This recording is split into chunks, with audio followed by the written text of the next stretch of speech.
हरि औल हरि दया गरी औल हरि दया गरी लग किनारा। बोली कृष्ण कन्हैया लाल की। श्रीमद् भागवत सप्ताह ज्ञान महायज्ञ को समादरणीय भक्त सज्जन वृन्दहरू,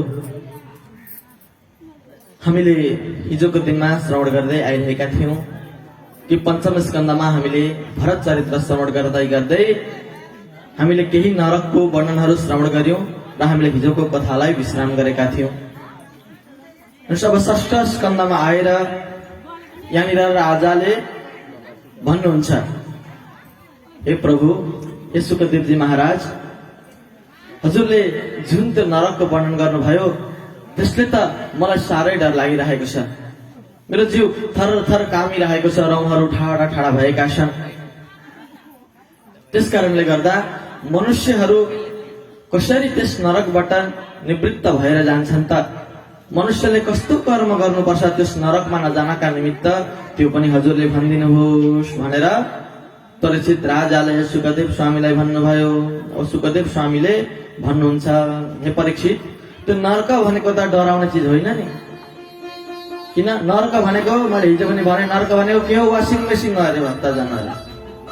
जसरी हामी लुगा लगाउँछौँ, लुगा मैलो हुन्छ नि, तर हामी मनुष्यहरू चाहिँ कसो गर्छौँ? लुगा लगाउँछौँ, त्यो लुगालाई मा दाग लागे पछाडि त्यो लुगालाई फालिदिन्छौँ अनि अर्को लुगा लगाउँछौँ, जसले गर्दा हाम्रो पापहरू बढ्दै बढ्दै गयो। लुगा धेरै भयो नि, मैलो लुगाहरू, त्यसलाई हामी सफा गर्नतिर गएनौँ, बरु लुगा फेर्नतिर गयौँ। त्यसरी नै नरक भनेको चाहिँ के हो भन्दाखेरि वासिङ मेसिन हो अरे। किन? हामीले शरीरमा लुगा लगाउँछौँ, मैलो भइसकेपछि हामी वासिङ मेसिनमा हाल्छौँ, त्यहाँ रगडिन्छ, घुम्छ, पिट्छ, ओर्छ, लास्टमा त्यो लुगा सफा भएर आउँछ। त्यस्तै हामी मनुष्यहरू पनि जीवनमा काम गर्दै जाँदा पाप कर्महरू गर्छौँ धेरै धेरै। जब यो पापले शरीर भरिन्छ तब सफाइको लागि यमराजले नरकमा लिएर जानुहुन्छ र त्यो वासिङ मेसिन रूपी त्यो नरकमा लगेर हालिदिनुहुन्छ।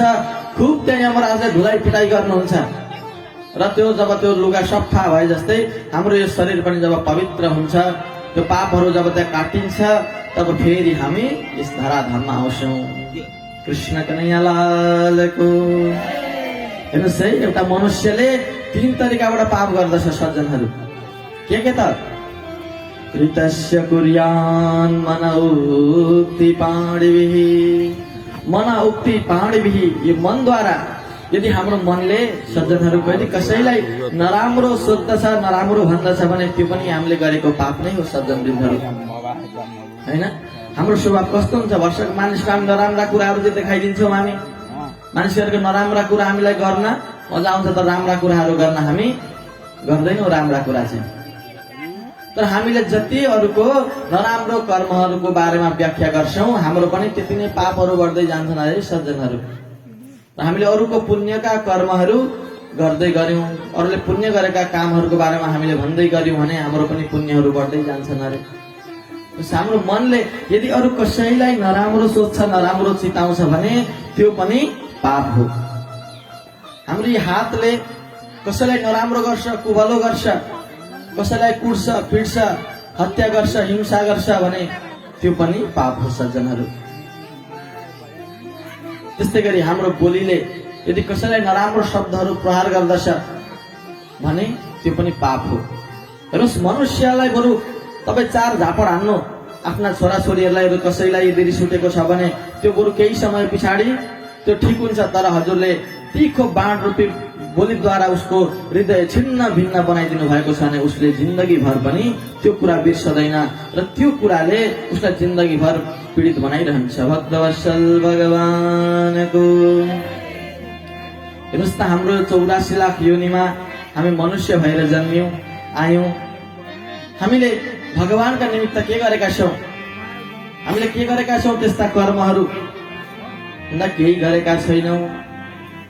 त्यसकारणले परीक्षित, हामीले त्यो लुगालाई धुनका निमित्त एउटा प्रायश्चित रूपी साबुन हामीले प्रयोग गर्नुपर्छ। कहिले भन्दा जबसम्म मनुष्यलाई कुनै रोग बिराम लागेको हुँदैन, जबसम्म मनुष्य समर्थ रहन्छ, सबै कुराले उसँग सम्पूर्ण कुराहरू हुन्छ, शरीर निरोगी भएको हुन्छ, आफूसँग समर्थता भएको बेलामा नै उसले त्यो जीवनमा गरेका त्यो पापहरूलाई प्रायश्चित गर्नका निमित्त त्यो साबुन प्रयोग गर्नुपर्छ सज्जनवृन्दहरू। चङ्गा चित्त छँदै उमेर रहँदै पैसा छँदै हातमा व्याधिले नछुँदै र आयु रहँदै वर्ग छँदै गाथमा आफ्नो श्रेय हुने पछि सुख हुने धन्दा छिनिहाल है आगलागी घरमा भएपछि कुवा ठन्डा हुने छैन है। हुन्छ त घरमा आगो लागेपछि अब त्यो कुवा खान जान्छु भन्दा घरको आगो निप्छ निप्दैन। हामीले पहिल्यै जो गरेर राख्नु पर्यो नि त। मनुष्यको जीवनमा एउटा त्यस्तो समय आउँछ कि ऊ राम्रो उसको शरीर स्वस्थ पनि हुन्छ। एउटा उमेर त्यस्तो आउँछ उसँग केही धन सम्पत्तिहरू पनि हुन्छ उसँग समय पनि हुन्छ तर त्यो समयमा उसले यस्ता किसिमका विचारहरू उसका मनमा आएनन् भने त्यो समय कहिले फर्केर आउँदैन। हेर्नुहोस् है मनुष्यको जीवनमा उमेर समय पैसा कहिले पनि एकैचोटि मिलेर आउँदैन। त्यही भएर जुन समयमा समय मिल्दै गर्छ हामीले कार्य गर्दै गर्ने हो र सबै कुरा मिलेपछि म कार्य गर्छु भन्नु भने त्यो मूर्खता मात्रै हो। कृष्ण कन्हैया लालको। त्यसरी एकजना व्यक्ति समुद्रमा जानु हुँदो रहेछ जहिले लुगा बोकेर बिहानै जानु हुँदो रहेछ। पर बसेर एकजना महर्षि ऋषिले हेरिरहनु हुँदो रहेछ।